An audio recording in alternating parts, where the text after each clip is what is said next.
ఈరోజు చాలామంది భక్తులు వస్తున్నారు రామాలయానికి. ఇక్కడ రామాలయం ట్రస్ట్ మెంబర్ ఉన్నారు జైపాల్ రెడ్డి గారు.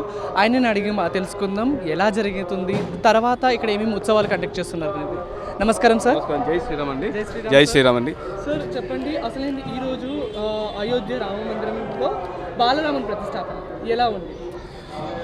అక్కడ బాలరాముని ప్రతిష్టాపన ఉంది కాబట్టి ఇక్కడ మేము అక్కడ వెళ్ళని వాళ్ళకి ఒక అవకాశం కల్పిస్తున్నాం. ఇక్కడ అదేవిధంగా అంటే పొద్దున్న నుంచి మేము సుప్రభాతం మొదలుకొని ఇప్పుడు శ్రీరామ హోమం చేస్తాము, నెక్స్ట్ పట్టాభిషేకం చేస్తాము, తర్వాత హనుమాన్ చాలీసా పారాయణం ఉంటుంది. సాయంత్రం మన శ్రీ విజేంద్ర సరస్వతి గారు మాకు ఇచ్చేస్తున్నారు కాబట్టి భక్తులకి వారి దర్శనం కూడా ఏర్పాటు చేసాము. అక్కడ ఏర్పాట్లు అక్కడ పెట్టాము. సాయంత్రం 6 నుంచి 8 వరకు 8 లోపల వస్తారు. మా పాదుకా మందిరం అని ఒకటి మేము కొత్త కట్టాము. శంకరాచార్య వారి స్తూపం పెట్టేసి వారి స్టాచ్యూ పెట్టేసి మేము ఒకటి టెంపుల్ ఇనాగ్రేషన్ కూడా ఉంది. సో వారిని ఆహ్వానించాము, వారు వస్తున్నారు. సో మా ప్రయత్నం మేము చేస్తున్నామండి. సార్ మనం చూసుకుంటే అయోధ్యలో రాముడి బాలరాముడిగా వచ్చేస్తున్నాడు. అది కూడా ఇక యావత్ భారతంలో లేని విధంగా రామ లక్ష్మణ భరత శత్రుఘ్నులు నలుగురు వచ్చేసి మన ప్రజలకు దర్శనం ఇవ్వబోతున్నారు. మీరేమంటారు దాని గురించి? చాలా ఆనందంగా ఉంది. ఇంక దానికి చెప్పుకునేది ఏముంది?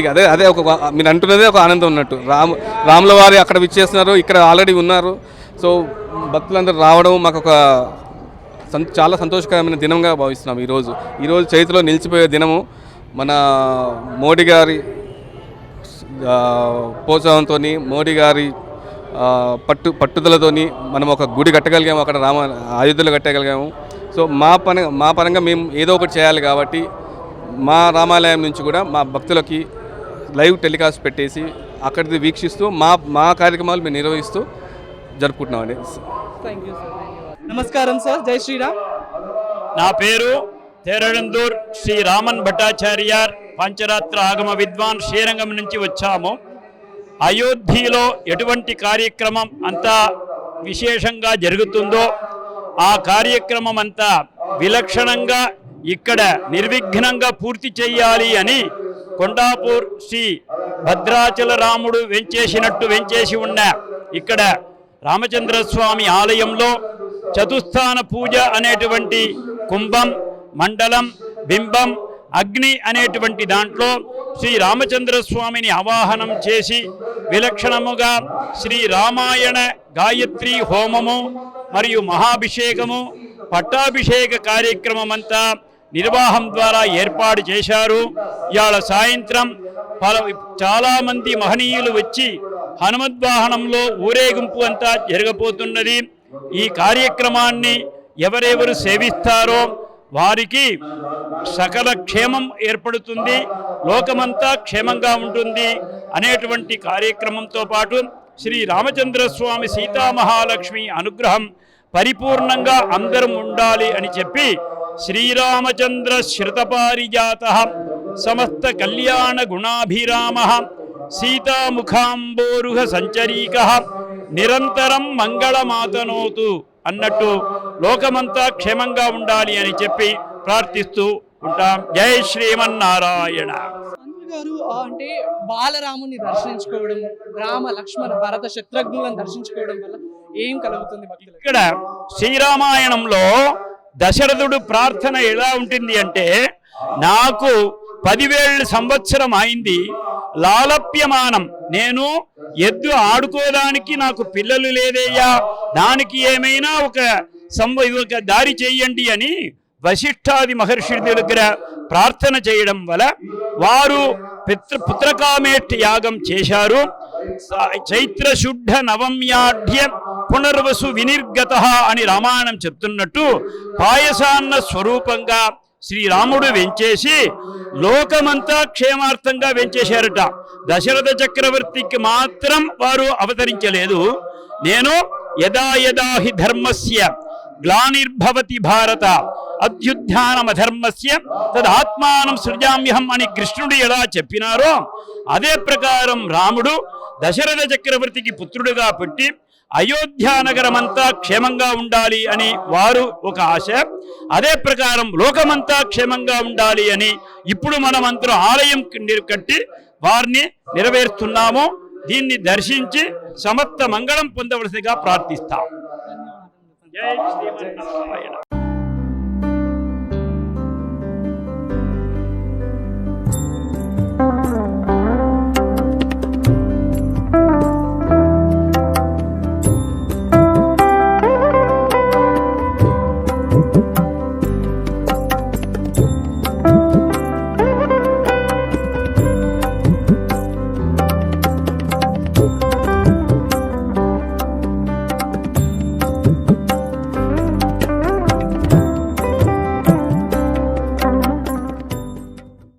ఇంకా మరికొంతమంది ఉన్నారు, వాళ్ళని అడిగి తెలుసుకుందాం. నమస్కారం సార్. సార్ మీ పేరు? నా పేరు లక్ష్మణరావు. ఏం చేస్తుంటారు? నేను రిటైర్ అయిపోయాను. భద్రాచలం క్షేత్రంలో సుమారు 25 సంవత్సరాలు ఒక వాలంటీర్గా పనిచేసి ఇక్కడికి వచ్చాను. అనుకున్నట్టుగానే ఇక్కడ రాముల వారు భద్రాచలంలో ఎలా ఉంటారో ఇక్కడ కూడా అలాగే ఉంటారు. మన సికింద్రాబాద్కి రెండో భద్రాచలంగా పిలుచుకుంటాం ఈ రామాలయాన్ని. ఎలా అనిపిస్తుంది ఆ అయోధ్య రాముడు మళ్ళీ అయోధ్యకి చేరుకుంటున్నాడు? మళ్ళీ ఏమని ఒక అదృష్టం మాత్రం చెప్పగలం, ఈ అదృష్టం మన తరానికి దక్కింది. ఎందుకంటే అప్పుడు నిజంగా అయోధ్యలో ఇలాగే జరిగితే ఎవరు చూసారో ఎవరికీ తెలియదు. అప్పుడు ఇలాంటి మీడియా లేదు. కానీ ఇప్పుడు ఈ మీడియా వల్ల నీ తరం నా తరం అందరం చూస్తున్నాం. 2000 సంవత్సరాల తర్వాత కూడా వచ్చిపోయే తరం కూడా ఇవాళ ఈ కార్యక్రమాలన్నీ చూడడానికి మంచి అవకాశం కలిగింది. అయోధ్యలో మన ఎలా జరుగుతుంది ఆగమ శాస్త్రం, పాంచాగ్రమ రామశాస్త్రం ప్రకారం అక్కడ కార్యక్రమం జరుగుతుంది. అక్కడ ఏ విధంగా కార్యక్రమం జరుగుతుందో మన రామాలయంలో కూడా అదే విధంగా కార్యక్రమం జరుపుతున్నారు.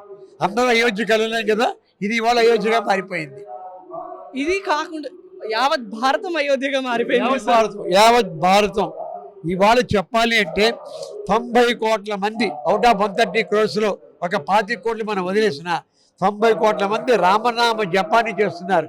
అంటే ఆలోచించండి ఎన్ని కోట్ల రామనామ జపం అయిందో. ఇది దేశానికి చాలా రక్షగా ఉంటుంది. సార్ ఆ రోజు రాముడు లంక నుండి అయోధ్యకు వచ్చినప్పుడు ప్రతి ఒక్కరు దీపాలతో వెలిగించి స్వాగతం పలికారు. ఈ రోజు అదే మనకు పునరుద్ధరణ కాబోతుంది. మీరు ఎలా అంటారు? తప్పకుండా ఇది మనకు దీపావళి చెప్పాలంటే. అందరం కూడా ఇవాళ 2 దీపాలు ద్వారబంధం దగ్గర, 2 దీపాలు ఏమో ఇక్కడ, ఒక దీపం తులసిగోడ దగ్గర పెట్టుకుంటే 90 కోట్ల మంది అంటే 370 కోట్ల దీపాలు భారతదేశంలో దేదీప్యమానంగా వెలిగిపోతూ రామచంద్రమూర్తిని ఆహ్వానిస్తున్నారు. అంతకని ఏం కావాలి? రాముడు ఎప్పుడు ఏనాడు నేను భగవంతుడిని చెప్పలేదు, నేను దశరథుని కొడుకునని చెప్పాడు. కానీ ఆయనకున్న మంచి గుణాలతో మనందరం కూడా ఇంకా చేస్తున్నాం అంటే రాముడిని దేవుడిని చేశాం. మాధవుడు అయిపోయాడు రాముడు. అది గాడ్ బ్లెస్. ఒక మంచి దాశరథి శతకం పద్యం పాడదాం. బండన భీముడు ఆత్మజన బాంధవుడు ఉజ్వల బాణతేవున కోదండ కళా ప్రచండ భుజ తాండవ కీర్తికి రామమూర్తికి 2వ సాటి దైవకి లేడంతో గరగట్టి బేరిక డామ్డ డామ్డ దేవదమ్ముల జాండము నిండ మొత్త వేదమ్ము నిక్కి సాటి దశరథి కరుణాపయోనిధి. జై శ్రీరామ్, జై శ్రీరామ్. ఇక్కడ ఇంకా కొంతమంది భక్తులు ఉన్నారు, వాళ్ళతో మాట్లాడే ప్రయత్నం చేద్దాం. నమస్కారం అండి. నమస్కారం అండి. జై శ్రీరామ్. జై శ్రీరామ్. ఎక్కడ నుండి వచ్చారు? మేము హైదరాబాద్ నుంచి వచ్చామండి. ఇది మనం ఏ జనరేషన్ చూడండి, మన జనరేషన్ ఆ రాముడు మళ్ళీ అయోధ్యకి రావడం చాలా చాలా సంతోషం అండి. మనది 500 ఏళ్ల కళ నెరవేరింది ఈ రోజు.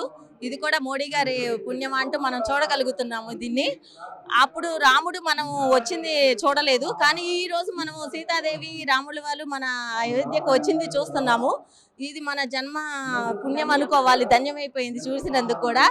చాలా చాలా హ్యాపీగా ఉందండి. జై శ్రీరామ్. మీరు చెప్పండి మేడం, మీ పేరు? మేము కొత్తగూడలోనే ఉంటామండి. రాజ్యలక్ష్మి నా పేరు. ఎలా అనిపిస్తుంది అంటే శ్రీరాముడి పట్టాభిషేకం మనం ఇక్కడ వీక్షించడము, తర్వాత అయోధ్యలో శ్రీరాముడు మళ్ళీ లంక నుండి వచ్చినట్టు మనం మళ్ళీ బాలరాముడి రూపంలో మనం చూడబోతున్నాం. ఎలా అనిపిస్తుంది? ఇదంతా మోదీ గారిది అభిప్రాయమేనండి. చాలా సంతోషంగా ఉంది. ఇంతమంది ప్రజలు కూడా ఆంక్ష ఇప్పటికి నిలబడదు. హ్యాపీ. అమ్మ మీ పేరు? సుశీల. ఎక్కడ నుండి మీరు? మాది విజయవాడ. అంటే మనకు కొద్దిగా బంధం ఉంది. దండకారణ్యం వచ్చినప్పుడు రాముడి గురించి శబరి నది కూడా ఉంది కాబట్టి ఎలా అనిపిస్తుంది? ఏ విధంగా అనిపిస్తుంది రాముడు మళ్ళీ ప్రతిష్టాపన అయోధ్యలో ఎంత పెద్ద రామ మందిరం నిర్మించడం? మనం ఎంతో పుణ్యం చేసుకుంటేనే ఈ కార్యక్రమాన్ని మనం చూడలేస్తున్నాము. ఇదివరకు కొన్ని 10 ఏళ్ల క్రితం అయోధ్య వెళ్ళి చూసాము. అప్పుడు స్వామివారు ఏదో చిన్న పాకలో ఉన్నారు, కానీ ఎంతో ఈ రోజున అంత మందిరం కట్టి మా ప్రజలందరినీ ఈ విధంగా సంతోషపరిచినందుకు మోదీ గారికి భగవంతుడు మనందరికీ ఇట్లా వచ్చినందుకు చాలా సంతోషంగా బాగున్నది. వెళ్ళారా మీరు అయోధ్యకు? అప్పుడు రామాయణం, అప్పుడు రాముడు ఒక చిన్న గుడిలో ఉండే, ఇప్పుడు ఒక పెద్ద మందిరం. మీరు ఎలా అనిపిస్తుంది? ఇప్పుడు అసలు కళ్ళు చాలకుండా ఉన్నది, కానీ ఆ ఓపిక భగవంతుడు ఇస్తే మళ్ళీ వెళ్ళి చూస్తాం. అయోధ్యకి వెళ్ళి చూడాలని కోరిక ఉన్నది. ఇక్కడ కూడా మనం ప్రతి ఒక్క చోట్ల, ప్రతి ఒక్క రామ మందిరంలో రాముడి కళ్యాణ మహోత్సవం, పట్టాభిషేకం జరుగుతుంది. అది ఎలా అనిపిస్తుంది? అది ఇంకా చాలా సంతోషం. పోయిన సంవత్సరం భద్రాచలం వెళ్ళి రాముల వారిని భద్రాచలంలో రాముల వారిని చూసిన చాలా సంతోషం. అలాగా మళ్ళీ ఈ రోజున ఇట్లా రాముల వారి మందిరానికి వచ్చి ఇలా చూస్తుంటే చాలా సంతోషం కలిగింది మాకు. మేము ఎంతో జన్మల పుణ్య బలం చేసుకున్నాం అనుకుంటున్నాము. మా అదృష్టం. ఇప్పుడు రాముడే కాకుండా రాముడితో సహా లక్ష్మణుడు, భరతుడు, శత్రుఘ్నుడు కూడా దర్శనీయమైపోతారు. ఎక్కడ మనం చూడలేము అలాంటి సందర్శన. మీరు ఎలా అనిపిస్తుంది? చాలా చాలా సంతోషంగానే ఉన్నది. మనం ఎంతో జన్మల పుణ్యబలం అయితేనే మనం ఈ అదృష్టాన్ని మనం చూస్తున్నాం. బాలరాముడిగా చూడటం అనేది ఇంకా అదృష్టం, మనం చేసుకున్న పుణ్యం. అమ్మ మీ పేరు? నా పేరు రాజ్యలక్ష్మి, మాది దిల్షునగర్, హైదరాబాద్ దిల్షునగర్. మేము చాలా పుణ్యం చేసుకుంటేనే ఈ గుడికి ఈ రోజున వచ్చాము అని దిల్షునగర్ నుంచి వచ్చి చూసి తరించాలనుకున్నాము. చాలా 50 ఏళ్ల క్రితం ఉన్న రాముడికి ఇప్పటికి చాలా తేడా. బాలరాముడు బాలని సీతాదేవి అమ్మవారు ఎన్ని కష్టాలు పడ్డదో, ఎన్ని చేసిందో అవన్నీ కూడా చిన్నప్పుడు చదువుకున్నాము. మళ్ళీ ఇప్పుడు ఇంత వృద్ధిలోకి, ఇంత అభివృద్ధిలోకి వచ్చిందంటే చాలా సంతోషం. జై శ్రీరామ్. ఇక్కడ కేవలం రాముడికి దర్శనం చేసుకోవడానికి భక్తులు మాత్రమే రావట్లేదు, రాముడికి సేవ చేయడానికి కూడా ప్రతి ఒక్కరి మందిరంలో ప్రతి ఒక్కరు ఇక్కడ రాముడికి సేవ చేస్తూ భక్తులను చూసుకుంటూ ఉంటున్నారు. వాళ్ళతో మాట్లాడే ప్రయత్నం చేస్తాం. వాళ్ళ పేర్లు, వాళ్ళు ఎక్కడి నుండి వచ్చారు అనేది. నమస్కారం. జై శ్రీరామ్. నా పేరు శ్రీదేవి అండి.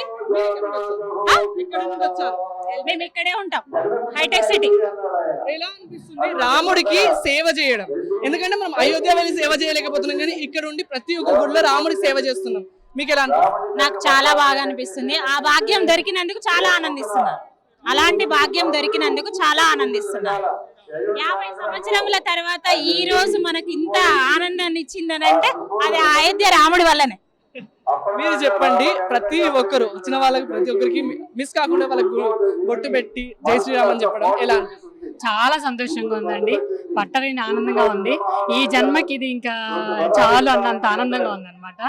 500 సంవత్సరాల తర్వాత రాముడు మళ్ళీ మన మధ్యలోకి, ఎప్పుడు మన మధ్యలో ఉన్నాడు, బట్ ఇప్పుడు మనం మళ్ళీ ప్రతిష్ఠించుకుంటున్నాం కాబట్టి అది చాలా సంతోషంగా ఉంది. రాముడు ఆ సమయంలో లంక నుండి వచ్చినప్పుడు మనం చూడలేము, కానీ ఇప్పుడు మళ్ళీ అయోధ్యకు వచ్చినప్పుడు మనం చూడగలుగుతున్నాం, అది కూడా బాలరాముని రూపంలో. మీరు ఎలా అంటారు? అది మన అదృష్టం అండి. ఇంకా నాకు తెలియదు. ఏం కాదు, ఆ రోజు ఆ రాముడిని మనం చూడలేకపోతున్నందుకు ఈ రోజు ఆ బాలరాముడిని చూస్తున్నాం కాబట్టి చాలా ఆనందంగా ఉంది. శుద్ధ బ్రహ్మ పరాత్పర రామ, కాలాత్మక పరమేశ్వర రామ, శేష కల్ప సుఖ నిద్రిత రామ, బ్రహ్మాద్యమ పరమార్దిత రామ, రామ రామ జయ రాజా రామ, రామ రామ జయ సీతారామ, ప్రియ గుహ వీరే ఇహ పర రామ, శబరి భద్ర పరాశయ రామ, హనుమత్ సేవిత నిజ పర రామ, సీతారామ పావన రామ, రామ రామ జయ రాజా రామ, రామ రామ జయ సీతారామ, శుద్ధ బ్రహ్మ పరాత్పర రామ, కాలాత్మక పరమేశ్వర రామ. జై శ్రీరామ్. కేవలం రాముడు ఒక్కడే కాకుండా వాళ్ళ తమ్ముడు భరత శత్రుఘ్నులతోని, లక్ష్మణుడితోని ప్రతి ఒక్కరు వస్తారు. ఆ ప్రతి ఒక్క గుళ్ళే రాముడు పట్టాభిషేకం, కళ్యాణ మహోత్సవం జరుగుతుంది. మీరు ఎలా అంటారు దానికి? కళ్యాణ మహోత్సవం రాముడు రోజు మనం చూడగలుగుతాం. లేదు లేదు, ఆయన ఇన్ని సంవత్సరాలు వనవాసం చేసి వచ్చిన తర్వాత 50 సంవత్సరాల తర్వాత మనకు దర్శనం ఇచ్చారు. కానీ ఆయన వనవాసం చేసి వచ్చినాక పట్టాభిషేకం చేసిన తర్వాత ఆయన అయోధ్య ఏలలేదు, ఏలకుండానే వాళ్ళు మనకి ఇవ్వకుండా వెళ్ళిపోయారు. ఇప్పుడు వచ్చిన ఆనందం, అందుకే సంతోషించాలి. ఆ, అది అయోధ్య మనకి ఇప్పుడు అవకాశం వచ్చింది. అయోధ్యలో ఇప్పుడు మన రాముడు ఉంటాడు కాబట్టి ఆల్రెడీ అంతకుముందు 50 సంవత్సరాలకు ముందు ఆయన నిజంగా మానవుడిలాగా ఏలిండు కాబట్టి అంత నమ్మకం, అంత ఇది. వెళ్ళే ప్రయత్నం ఉందా అయోధ్యకి? వెళ్ళే ప్రయత్నం ఉంది, తప్పకుండా వెళ్తాం. ఆ భగవంతుడు నాకు అవకాశం ఇచ్చి నన్ను రమ్మని పిలిచితే నేను ఖచ్చితంగా వెళ్తాను. లేకున్నా నాకు రావాలని కోరిక, వెళ్ళాలని కోరిక, వెళ్తా. తప్పకుండా అండి. చాలా చాలా ఎదురు చూస్తున్నాం, అసలు ఎప్పుడు ఓపెన్ చేస్తారా వెళ్దామని చెప్పేసి. తప్పకుండా వెళ్ళి చూస్తామండి. అసలు ఆ బాలరాముడి విగ్రహం చూస్తుంటే ఆ చిన్న రాముడు అలా వచ్చి నిల్చున్నాడా మన ముందు అని ఎంత ముద్దుగా ముచ్చటగా పాలు గారుతూ ఉన్నాడంటే అసలు చెప్పలేనంత ఆనందంగా ఉంది. చాలా బాగా, ధన్యవాదాలు. చూసారు కదా, ప్రతి ఒక్కరు వాళ్ళకి తోచిన సహాయం చేస్తూ వాళ్ళకి తోచిన సేవ చేసుకుంటూ రామునికి ఇక్కడ ఉంటున్నారు. తర్వాత భక్తులు కూడా వాళ్ళు వచ్చి శ్రీరాముని కళ్యాణ మహోత్సవం పట్టాభిషేకం వీక్షించి వెళ్తున్నారు. కెమెరా పర్సన్ సీనుతో లక్ష్మణ్ కొండాపూర్. ఇది ఈరోజు రామ మందిరం రాముడి పట్టాభిషేకం యొక్క కార్యక్రమం.